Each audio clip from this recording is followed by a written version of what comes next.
Hola, bienvenidos to the Latino Business Journey podcast presented by the Illinois Hispanic Chamber of Commerce. I'm your host, Michael Puente. Today we got a very special guest to talk about language services and her career and her life growing up in business. And we have Elizabeth Colón. Welcome, Elizabeth. Good morning. How are you? Good. And we're talking, you're the owner of the Metaphrasis Language and Cultural Solutions. How long have you had that? Oh, wow. We're going to actually celebrate our 17th year in September of this year. So we're very excited that we've been around that long. Wow. Okay. So before we get into that, tell us a little bit about yourself. Where did you grow up and how did you come to be? Well, I am the daughter of Puerto Rican parents who migrated to Chicago many, many moons ago. And so I was born and raised here in Chicago on the south side of by Garfield Boulevard up in that area. And then eventually we relocated to Puerto Rico. And then when we came back, I ended up in La Villita on 26th Street. And that's pretty much where I spent the rest of my young years. I'm one of 6 daughters. I am number 4. And, we've done language, growing up, we always spoke Spanish at home, right? And a lot of times when our parents had an appointment or something like that, we served as their child interpreter. So I want to say that I've been enriched in various cultures in the city of Chicago because I lived in various communities throughout my life. How did you segue into language? I know you said you spoke a lot of Spanish at home and act as an interpreter for your family, but how does that translate then to language services? Well, it's a very interesting story. So like many of us, when we're born, our parents want us to speak Spanish as our first language. That was my first language growing up. And then we were allowed to speak English once we left the house and we went to school. And being that my parents didn't speak any English, my grandmother, who also lived with us, didn't speak English. I have also 2 sisters who are from the deaf community. So I noticed at an early age that there was a huge disparity in access to services for all of them. For my parents going to the doctor or going to the bank, for my sisters in school, when they went to school, they were pretty much like put in the back of the room and ignored. And so they didn't have access to a quality education that many of us have. And so they grew up in I want to say, closed world, right? They were very disconnected from the world. They didn't have any friends. And so they really kept to themselves. And often, even at home, we didn't learn sign language. We didn't understand at the time, right, the importance of someone who was deaf. They were always left out. And when we had dinner or we were talking at the table and conversing, we would be laughing and just kind of engaging with each other. They were very excluded. And they would just kind of like look at us in limbo. And that always stayed with me. And I wonder, what can we do to improve the situation? And so as I kind of got older, and when I was 18 years old, I decided to go into healthcare, and I worked in a hospital, and I started seeing the same things over again. Mm-hmm. And I was like, wow, there's a big problem here in our society that patients would come in and they would be denied services. They would be told, you need to reschedule and come back with somebody who speaks English, or they would actually use a child. And so we call that a child interpreter. And at a young age, medical terminology is not something that we understand. And so I started to research the profession. I said, there's a problem. I am assuming, that our language skills are important and that we're just not pulled in just to be pulled in because we spoke a language. So I've realized that it was a profession. In Chicago at the time, they didn't have any training programs for it. So I actually ended up going to Seattle and trained to become a medical interpreter. And then I became certified as a medical interpreter training to come back to Chicago and train highly qualified interpreters to serve as professional interpreters, and that's how it all got started. Is there a difference between, say, doing sign language for English speakers as opposed to Spanish speakers, or is it all the same?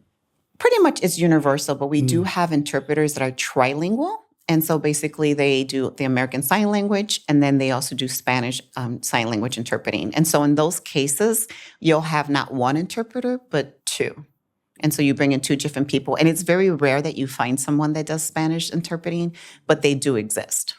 It is amazing that Chicago is considered an international city, a lot of cultures, but sometimes when you get to the very basics of services like medical care, suddenly it becomes just a monolingual community. And that must have been very jarring. It was. And here's one thing that we all need to recognize is that in the healthcare space, it's actually mandated by the federal law that you provide a qualified interpreter to your patients.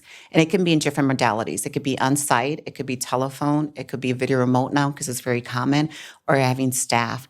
So because our community are not aware of that, they assume that they don't have access to those services. But Title VI, under the Office of Civil Rights, requires that you do not discriminate on the basis of national origin. Now, how did it translate then to, no pun intended, translate from providing services to your parents, maybe friends or family, to then say, this is definitely a need that's out there. Maybe there's a way to open this up as a business and provide services. I was in nursing school. Now, my dream at the time was to become a nurse. And so I was doing my internship at a local hospital here in Chicago. And one day the doctor came in and he asked me to translate for a patient that was about to come in. We were going to tell her that she had cancer. And it was a couple that was here by themselves from Mexico. And she was 8 months pregnant. And when we sat at the conference room table and the doctor started speaking about the diagnosis, I realized that I didn't know the vocabulary. And I didn't know what to do at the time. And so what I ended up doing was giving her a lot of misinformation. And I left that room very upset and very nervous because the reality was that I could not tell her, I should not have told her that her cancer was going to be cured because there's something, not a cure for cancer. Sure. And for an entire month, I was a wreck. And when she came back and I saw her healthy baby boy, I literally went to the bathroom and threw up. And I said, this is a problem and we're doing this every day. And I did it because I wanted to help. And that's why we do it. We want to help. The housekeeper that's cleaning the floors in the hospitals, they want to help, so they'll do the same thing. We're doing a big injustice to patients when they come in, or just anyone in general. And I said, I want to fix this problem. If we have a federally mandated law that says you're supposed to provide the services, and we should not be using someone who's bilingual, which we consider ad hoc interpreting, this is a problem I want to solve. I want to hold hospitals accountable. I want to make sure that when they bring in patients, regardless of the language, that they provide a quality interpreter for those services.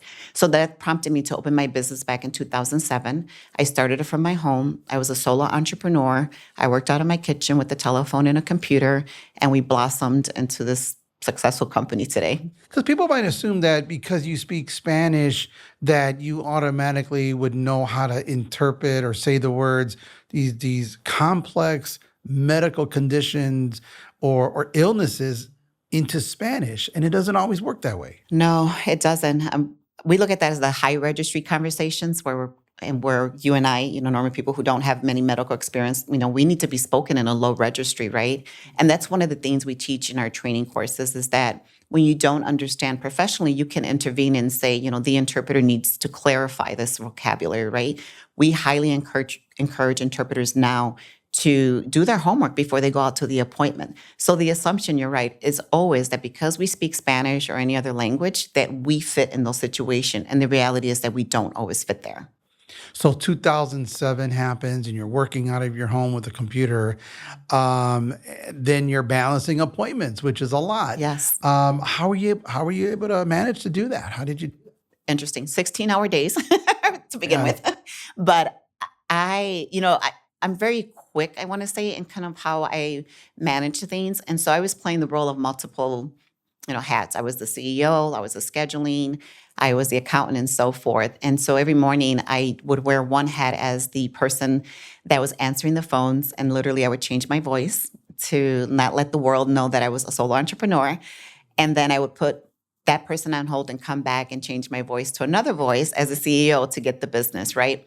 But I realized that about 6 months later into my business, I needed help. I was not going to make it working 16-hour days by myself. Sure. So I ended up hiring my first employee who was open and agreed to work out of my home as well.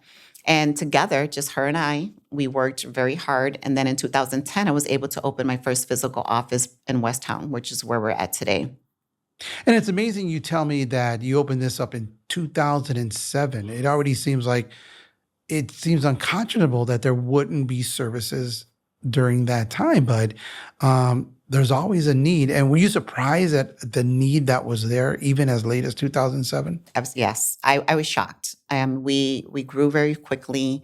I would say that many of the hospitals in Chicago were very responsible about inquiring about interpreting services. And that made me very proud. And there were a number of hospitals that actually spent a lot of money with us. And, the check was great, but I felt like the demand was so high that I would go back to them and say, you need to create your own interpreting program and create positions where you have them in-house, because that would save you a lot of money. And I worked with some of the hospitals in actually doing that. So the demand was very high, and it continues to be high. As you mentioned, we have 13 million residents in the state of Illinois, 20% of Latinos, right? Many of them speak no English or are limited English proficient. So we have to do a better job in providing them access to services in a language that they understand. Think about it. You and I, when we go to the doctor, sometimes we don't even understand, and we're professionals. Oh, right. Right? Yes. Well, and then just remove the factor that you're nervous. Yes. And if you're there for a serious diagnosis, and you may be listening, but you're not really paying attention because you're nervous. And if it's if it's a diagnosis that's something you don't want to hear, but you need to hear, or if it's of a loved one, you can block a lot of what people are saying because you're just scared. Right. And then you throw in the language barrier. Why do you think some hospital settings have pushed back or don't take it as seriously as they need to? Good question. Money. Comes down to money. It comes down to money. The federal mandate does not provide you dollars for interpreting services. So they have to pull money from other departments. So if you did a survey of all the hospitals in Chicago and you asked them, where is your interpreting department? You'll get a array of departments. It'll be in nursing. It'll be in patient relations. It'll be in the volunteer services. So because there's no reimbursement for it, they pretty much stick it wherever they want. But here's the catch. The one thing that they don't realize is that if they implement interpreting services, what does it do for them? It opens up market share. Because when that patient comes in and says, wow, I went to this hospital and they spoke my language, what are they going to do? They're going to go back to the community. They're going to tell their neighbors that this hospital provides interpreting services in a language, and they're going to go there. So at the end of the day, they limit their liability because patients are no longer being misdiagnosed. Patients are not coming to the emergency room at 11 o'clock at night because they're not feeling well. They'll be compliant with their medication, and the list goes on. And so that's what the hospitals really need to realize, that, you may have to budget this in your budget somewhere, but think about the millions of dollars you're going to save and the lawsuit that you can prevent. Do you think some hospitals feel also, and maybe it's also maybe an educating of our own community, that interpreting services is serious? You should have that. Maybe they feel like, someone's niece can do it, or we have a nurse in the family who speaks Spanish, but it's more than that. Yes, it's more than that, for sure. Oftentimes when I'm speaking to someone, that I've met, and I tell them what I do, and they'll come back and say, oh, I do interpreting for my parents, right? Mm-hmm. I let them know, and I share with them, do you know that the hospital needs to provide interpreter services for you? So when COVID hit, I had a lot of colleagues who were referring family members to me about their family members who were laying in the bed and no interpreting services were provided. Wow. And it was very heartbreaking because no one was informing them about what was happening next with that loved family members of theirs. So I started picking up the phone and calling the hospitals myself and saying, I'm an aunt, I'm a niece of this patient, and I know by Title VI that you're required to provide an interpreter, and I want documented in the chart that whenever you make a decision or something's going on with this person, that you call the daughter. And if you don't, we're going to file a complaint. And that's the only way that we got these physicians and these hospitals to stay in contact with the family members of the loved ones that were in the hospital. Wow. Yeah. And so before we get there, I am going to ask you a little bit about COVID a little bit later and how it changes everything, right? Yeah. But okay, so you're starting this business, you're doing interpreting, you're working these crazy hours. But then you have the basics of starting a business, licensing, all that stuff. How did you learn all that? And did you get any support? No. So for many of us, at least back then, I didn't know what it took to open a business. I just started researching. At the time, I was a single mother, and I only had $500 saved in the bank. Mm-hmm. And I took those $500, registered my company, and bought business cards. That's what I did with that money. And sadly for me, and this is one of the reasons why I do give back to other entrepreneurs today, is that I didn't have a mentor. I didn't have a coach. I didn't know the chamber existed, the Illinois Hispanic Chamber of Commerce. I didn't know that the Women's Business Development Center was available, or even SCORE for that matter. I had no idea. So there was a lot of trial and error. I lost a lot of money in the process of it, right? Because I would make mistakes and it would cost me. And over time, when I realized like, wow, this is what's available to me, I started getting involved. I started attending events and learning a little more about, how to create a business plan or how to get a loan and so forth, right? And that helped me kind of keep my business stable. But it did take me a few years to realize that those services were available to me because no one ever shared that with me. So what would be your advice to people just listening to this program and saying, God, I want to start up a business. I'm a woman, I'm Latina, I'm not sure where to turn. What advice do you give them if they're just starting out? Well, entrepreneurship is not for the faint. I mean, it's a risk. You're putting everything on the line, right? That was my last $500. I had a mortgage and I had a car payment. So it could have went sideways. I tell everyone, do your homework first. Because you have sometimes an idea and you think you want to be an entrepreneur, you may not want to at the end of the day because you make a lot of sacrifices. So when you are considering doing an entrepreneur, go to SCORE. I love SCORE. You have retired CEOs who are giving back to people. You can sit with them, explore the opportunities. They'll tell you, this is a viable business you can create, or you know what, you may not want to do it today. And then surround yourself by other women. Like the Women's Business Development Center, they offer a lot of free courses. They're short 1-hour webinars. Go to those, attend those, and learn. And then take that, create your business plan, and then decide if you really want to open a business. Do you ever feel like it's too late? Somebody might say, oh, I'm too old. I'm just, I'm too old to do something. Absolutely not. No, if you have the passion and desire and the commitment, it doesn't matter how old you are. I mean, I wasn't 20 something. I was probably closer to 40 when I started my business, and I don't regret it. I don't. I think if you're committed, like I mentioned, you have the passion, I think you'll be fine. You mentioned, though, that it's not for the faint of heart being an entrepreneur. Were there times where you said, oh, not that I can't do this, but did you say that? I can't do this. Let me just go try to find another 9 to 5. Many times. Many times the thought crossed my mind. But I also knew that I was strong and that I'm really good at handling challenges and that I was going to figure it out. And so that's why I stuck by it. What kept you going, though? What kept you going? The fear of failure. That was big for me. My family, and that they weren't, not that they didn't want to be supportive, but they were afraid for me. Mm-hmm. And before I did it, before I jumped into this, they questioned it. And they were asking me, why are you doing this? Are you sure you want to do this? And I didn't want to fail them either. So that fear of failure, I learned to kind of turn it around and look at it as a lesson and opportunities for myself. We talked a little bit about your background and growing up. You're Puerto Rican, growing up in a little village, very Mexican there. Did that experience help you relate to Mexicanos? Oh my gosh, yes, and absolutely. The cultures have very similarities, but there are some differences. Yes. Well, my family, there's 6 siblings of us, and we have like 20 nephews and nieces. We're a very bicultural family.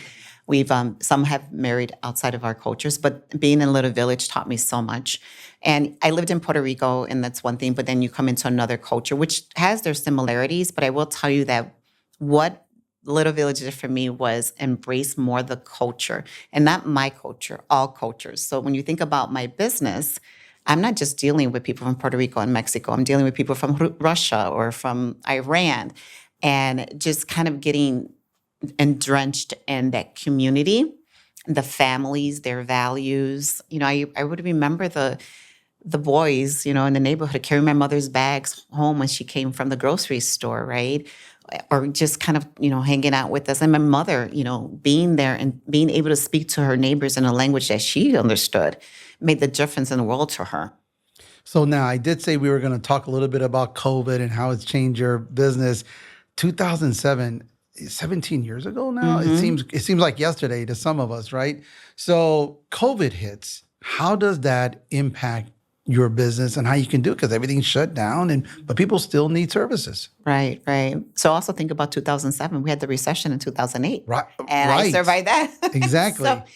When COVID hit, it came as a big shock. We heard the governor saying everything's going to be sheltered in place. and everything. When they decided to put everything in shelter in place, I remember it was in March, I lost everything within hours. Like our phone just kept on ringing. We need to cancel all these appointments. And we went from all this work to having zero. And then I had to fire all my employees. I had 8 employees at the time, so I had to let them go, right? Then I sat there like soaking, like what is happening? And I'm sure that everyone experienced this, so I am not the exception. But it was very scary, a very scary moment for me because that is my, I'm an employee too. I was getting paid out of the Metaphrasis business and I didn't have a plan and none of us had a plan around that. So I took a couple of days to feel afraid, right? And to ponder what was going to come next. And then a light bulb switched on and I said, wait a minute, back in 2007, I opened a business by myself. So why don't I start over again? And so I took that opportunity to look at all of my policies, my procedures. I waited to see who was going to come knocking on the doors. And so I sort of revised a lot of the things that we had in place to keep myself busy. And fortunately for me, we had to get the word out, right, about COVID and information. And so we ended up getting a call from a large marketing company who had a contract with the city and the state. And that helped us. We were able to translate the materials and some of the voiceovers for the videos that were coming on Telemundo and all that. Yeah. And that helped me.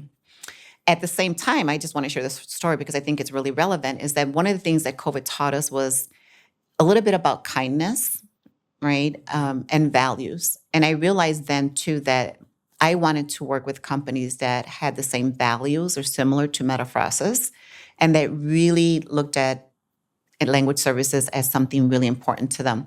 So I ended up firing one of my biggest clients during that time too. Mm. Is because the way they were treating you? Yes. Yeah, poorly. Poorly. Yes. I'm stressed out. They're calling me being mean, and it's just, they weren't a good partner for us anymore. But when I let them go, the doors opened and we got a lot of new businesses, opportunities that really helped us. So looking into the future for your business, I'm assuming you came out of COVID even stronger, in a stronger position. Yes. Now, has AI, if you were talking about artificial intelligence, is that aiding in your business? It is. It absolutely is. A lot of the healthcare facilities and clients went from having on-site to video remote interpreting, and that happened during COVID too, right? But then that opened another opportunity for us as well. So now we kind of shifted to video remote. There are a few hospitals or other clients that do prefer the on-site. It's something that we're monitoring, and I think all of us need to do that because AI is transforming the world very, very quickly. We don't know how it's going to play into our business, but I do know this. The human connection is still needed. You cannot use technology for what you said earlier. You're giving bad news, right? You don't want to use a video platform for that. And you want that relationship, that human person there. So I don't feel that it's going to completely go away, but I will tell you that we have a huge drop in providing interpreters on site and a huge increase in doing it all virtual. Right. What advice would you give somebody aspiring to become a business person? Because it could be daunting. What are the first couple of things they should do? Again, I'll go back to research the idea that you have, right? And really look closely at what problem are you trying to solve. I think that's really important because when you go into a business, you have to go in it with a desire to solve a problem, but also the passion to do it. Some people don't like entrepreneurship basically because they went into something they're not enjoying. So I think it's important that you have to really understand that you have to enjoy what you're doing. I don't look at my company or what I do on a daily basis as a job. I look at it as something that I advocate. I'm an advocate, right? I'm passionate about it. So I wake up very happy every morning to be able to do that. And I know at the end of the day, we may have served 100 individuals, right? And so it doesn't matter if it's candles or it's a restaurant, right? When you're making candles, what are you doing? You're giving someone the essence of smell for their home, and it's going to brighten their day, right? But you have to love to do it. So you really, really need to love what you're going to do and then understand that initially you're going to work a lot of hours. That's right. Yeah. Was starting a business compounded because you're female? Was it a little bit harder, do you think? Yeah, it was. We were there was a lot of stereotypical men that I've encountered that questioned my ability to deliver. And it took a while for me to get very strong and to be able to say, I own this business, so I have the right to say no to you. And once I did, it actually made me feel a lot better, because there was a point in time that I will admit that because I didn't know how to say no or didn't have that confidence, I undervalued and underpriced my services a lot. Yeah. So it took a time to even know your own worth and what your services are worth. Yes. I didn't understand contracting. I didn't understand procurement, right? I didn't understand that if you presented a contract that I had the right to refuse it. And when I learned that that actually changed a lot of the dynamics for us too. And so learning how to say no is, I think, something else I think every entrepreneur needs to know, that it's okay to say no. Now, you also have your own podcast called Boricua Talks. Yes. Tell us a little bit about that. Well, so I met my co-founder, Maricel, like 5 years ago. And what we found is that every time we got together, we were always laughing about little things, even about our parents or just the restaurant, because she owns a restaurant. And we said, why don't we turn it into like this little podcast where we talk about nothing and a little bit about everything, unscripted. And it was 30 minutes. And we got on and we laughed and we started sharing everybody. And it just kind of blew up in itself, because people said, oh my God, you made my day. We made it short because we know everybody's busy. And then that ended up transforming into a Boricua Talks sort of conference. So last year at the National Museum of Puerto Rican Arts and Culture, we did our first event where we brought in 6 powerful Puerto Rican women, 7 minutes, 7 conversations, and we sold out. And then this year we did it again and we had a big turnout. And so it's just taken kind of a life of its own, nothing that we really expected. We weren't expecting anything out of it. We just wanted to make people laugh. Elizabeth, could you tell us a little bit about the Women's Business Development Center? Sure. So I became a member probably about 10 years ago. And what the Women's Business Development Center has done for me is, one of the things they offer is certification. And so as an entrepreneur or business owner, you can get certified with the city, the state, and the county. I'm sorry, not county, but the county. But their certification is national. And that's one of the reasons why I became a member, because once you become certified with them, you are nationally certified, which means that national companies that are looking to do work in the industry that you serve can give you a percentage of their contracts. And that's been very lucrative for us. It is a very long process. So when I encourage business owners to become certified with the Women's Business Development Center, and let me say this, they welcome men too. So I'm going to say that. They have a small percentage of men. You really have to be prepared to have all your financials ready, all your documents in order. One thing I do find when I'm talking to a lot of other business owners, when they're looking for funding or for certification, they don't have their things in place. And it's very important that you learn your accounting practices and you have your accountant in place, so that when you apply for this, that you have everything. Because if you don't get approved the first time, you have to wait like 90 days plus, because they put you in the back of the line again. But I will tell you that we have worked with very impressive companies as a result of having our certification. And then you get listed. And that's really great, because they're doing the marketing for you. So I encourage everyone to set up an appointment. They'll give you some counseling too about what's the best way. Or even if you're even thinking about creating a business, you can go there and they'll walk you through it, the process. Well, Elizabeth Colón, founder and owner of Metaphrasis, Language and Cultural Solutions. Thank you so much for being here and just sharing your story. Thank you for having me. Had a great time. Well, this has been the Latino Business Journey podcast presented by the Illinois Hispanic Chamber of Commerce. I'm Michael Puente. Thank you for listening.